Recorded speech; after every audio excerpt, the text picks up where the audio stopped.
Welcome to Windy Night Stories. Tonight's story is by Letitia McClintock, Unexplained. All ghost stories may be explained, said Mrs. Marchmont, smiling rather scornfully and addressing a large circle of friends and neighbors who, one Christmas evening, were seated round her hospitable hearth. "Ah, you think so? Pardon me if I cannot agree with you," said Mr. Henniker, a well-known Dublin barrister of burly frame and jovial countenance, framed for his wit and flow of anecdote. The ladies of the party uttered exclamations in various keys, while the men looked attentive and interested. All that Mr. Henniker pleased to say was wont to command attention, in Dublin at least. "So you think all ghost stories may be explained? What would Mrs. Marchmont say to our old woman in the black bonnet, Angela?" And the barrister turned to his quiet little wife, who rarely opened her lips. She was eager enough now. "I wish I could quite forget the old woman, John, dear," she said with a shiver. "Won't you tell us, dear Mrs. Henniker?" "Please, please do," cried the ladies in chorus. "Nay, John must tell that tale," said the wife, shrinking into herself, as it were. No one knew how it happened that the conversation had turned upon mesmerism, spiritualism, and other themes trenching upon the supernatural. Perhaps the season, suggesting old-fashioned tales, had something to do with it, or maybe the whistling wind, mingling with the pattering of hail and the rattle of cab wheels, led the mind to brood over uncanny legends. Anyhow, all the company spoke of ghosts, some to mock, others to speculate, and here was the witty lawyer prepared to tell a grave tale of his own experience. His jovial face grew stern. Like the ancient mariner, he addressed himself to one in company, but all were silent and attentive. "You say all ghost stories may be explained, Mrs. Marchmont. So would I have said a year ago. But since we last met at your hospitable fireside, my wife and I have gone through a very astonishing experience. Can a tale unfold?" No man was better inclined to laugh at ghost stories than I. "Well, to begin my true tale. We wished for a complete change of scene last February, and Angela thought she would like to reside in the same county as her sisters and cousins and aunts." "Dorsetshire, I believe, Mrs. Henniker," interrupted the lady of the house. Angela nodded. "I intended to take a house for my family, leave them comfortably settled in it, and run backwards and forwards between Dorsetshire and Dublin. Well, it so happened that I did leave them for a single day during the 3 months of my tenancy in the hall. I had seen a wonderful advertisement of a spacious dwelling-house, with offices, gardens, pleasure grounds, to be had for £50 per annum.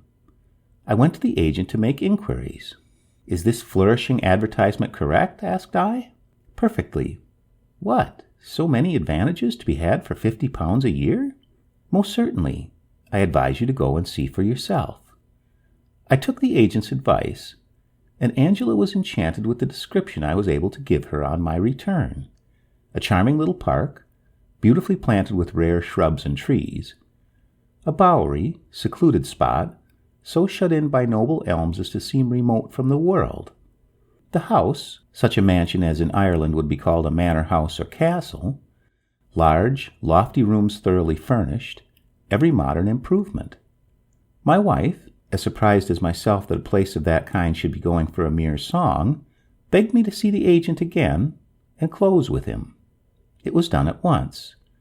I should have taken the hall for a year, but Mr. Harold advised me not to do so. "Take it by the quarter, or at longest by the half-year," he recommended. I replied that it appeared such a desirable bargain that I wished to take it by the year. His answer to this was a reiteration of his first advice. I can't tell you how he influenced me, for he really said no more than I tell you, but I yielded to his evident wish without knowing why I did so, and I closed with him for 6 months, not a year. Glamour, Mr. Henniker. It would seem so, Mrs. Marchmont. We went to the hall, and Angela was delighted with it. The snowdrops lay in snowy masses about the grounds. The garden gave promise of beauty as the season advanced. How the children ran over the house! How charmed we were with every nook and corner of it. Our own bedroom was a comfortable, large room, opening onto a very roomy dressing-room, in which my wife placed 2 cribs for our youngest boys, Hal and Jack. Don't forget to say that our bedchamber opened from a sitting room, interrupted Mrs. Henniker. Well, for 3 weeks we all slept the sleep of the just in our really splendid suite of apartments. Not a grumble from our servants, nothing but satisfaction with our rare bargain. I was on the eve of returning to dear, dirty Dublin and the Four Courts when... We are all attention, Mr. Henniker. Angela and I were sitting in the drawing-room under the bedchamber I have described, when a loud cry startled us. Mother! Mother! Mother! The little boys were in bed in the dressing-room. Angela dropped her teacup and dashed out of the room, forgetting that there was no light in the rooms above us.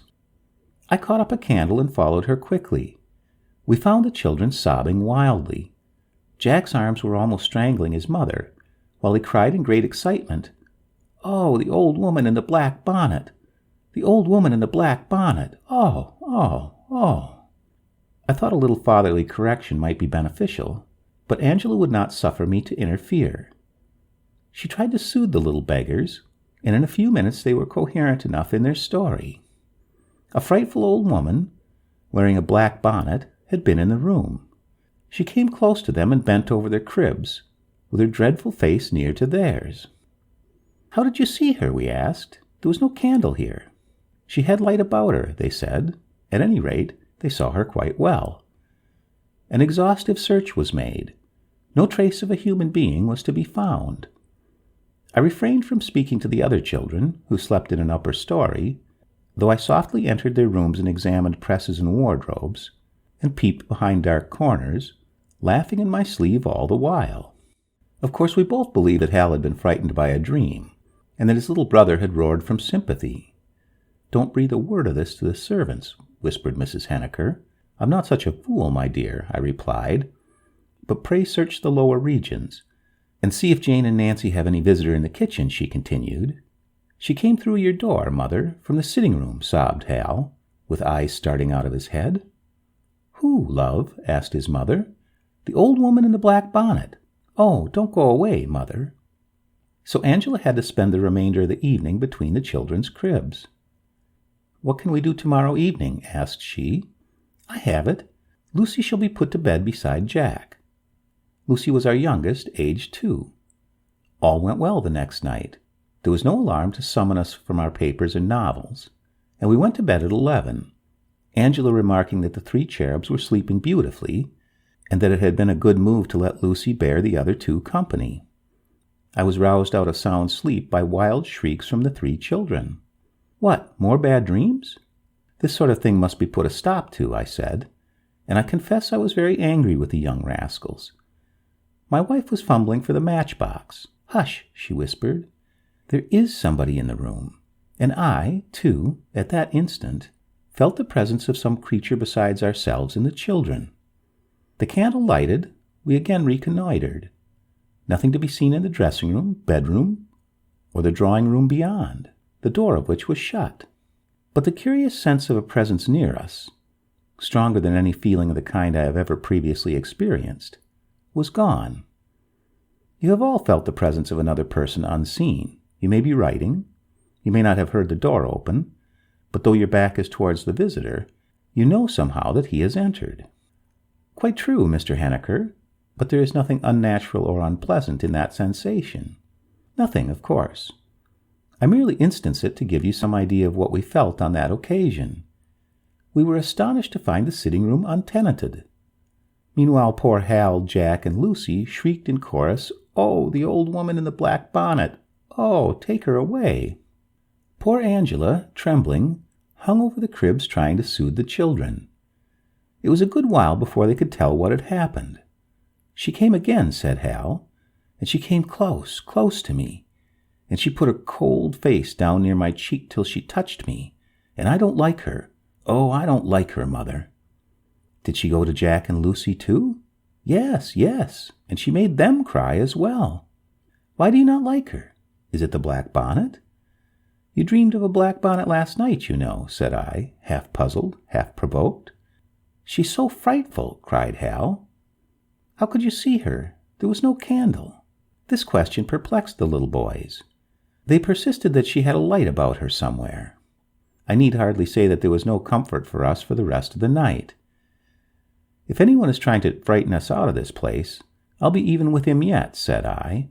My wife believed that a trick had been played upon the children, and she was most indignant. Next day the cribs were removed to the upper story, and Charlotte and Joanna, our daughters of 12 and 14, were put to sleep in the dressing room. We predicted an end to the annoyance we had been suffering. The nurse was a quick-tempered woman who would not stand any nonsense, and Hal's bad dreams would be sternly driven away. We settled ourselves to our comfortable light reading by the drawing-room fire.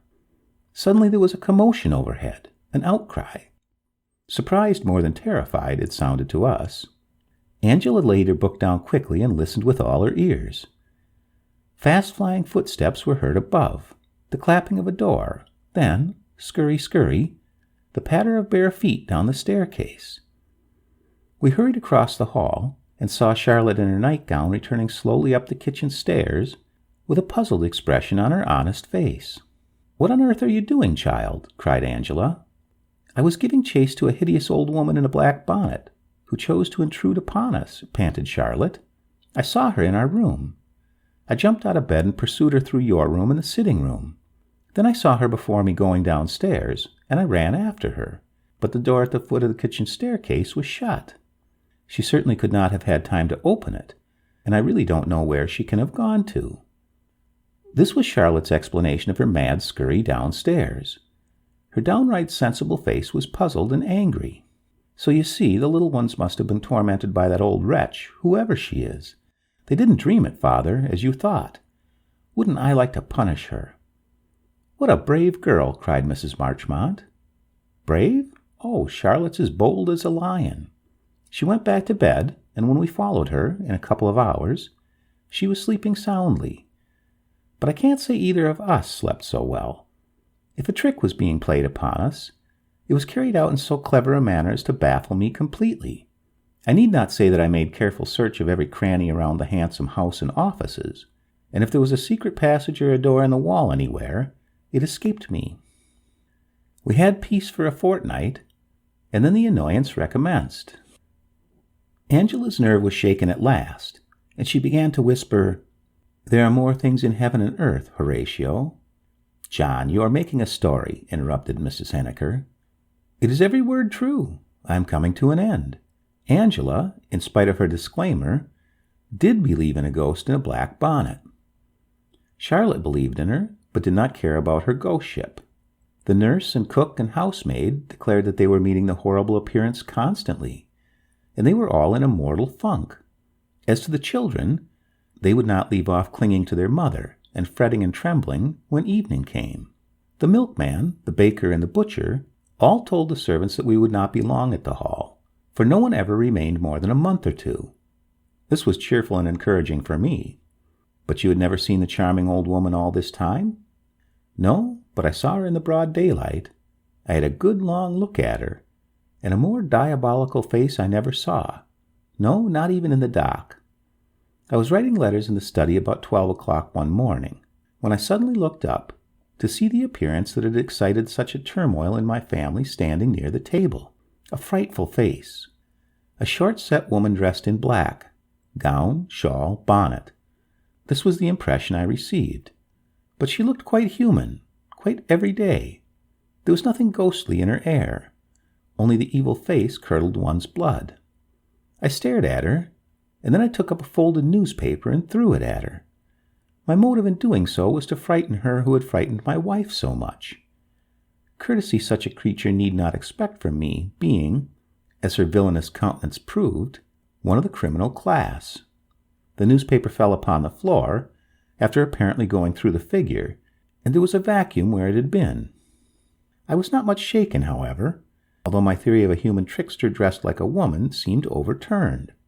"Did you tell Mrs. Henniker what you had seen?" "Naturally I did. At this period we talked of nothing else. She saw the apparition twice herself. Once she entered our dressing room and saw the figure bending over a sleeping child. It faded as she looked. Another time she was with me in the drawing-room, when she laid down her book and whispered, 'See, see,' near the door. There, sure enough, was the appearance that had visited me in the study in clear daylight. I could not make her out quite as distinctly now, because our candles did not light up that end of the long room, while my older eyes were not as good as Angela's. What did Mrs. Henniker do? She started up and ran to catch the old woman in the black bonnet. And did she catch her? She caught a shiver, nothing more. After this I resolved to give up the hall at once, sacrificing 4 months' rent for the sake of my wife and children, whose nerves would have soon become shattered had we remained. I went to Mr. Harold and told him how disagreeable the place was to us. He was very grave and very guarded in manner, confessing that no tenant stayed more than a couple of months at the hall, that his client certainly made considerably in consequence, that he had done his utmost to find out what was wrong with the house, but in vain. Mr. J. would not speak of it, and when strenuously urged to explain, replied emphatically, "I shall never tell you the story of that house." We dismissed the servants with handsome presents at once on our return to Dublin, so desirous were we that the children should never be reminded of the terror. I think they have not heard the old woman in the black bonnet spoken of since we left the hall, and the younger ones have certainly forgotten her. As to us, we can only say that the mystery is unexplained. The end.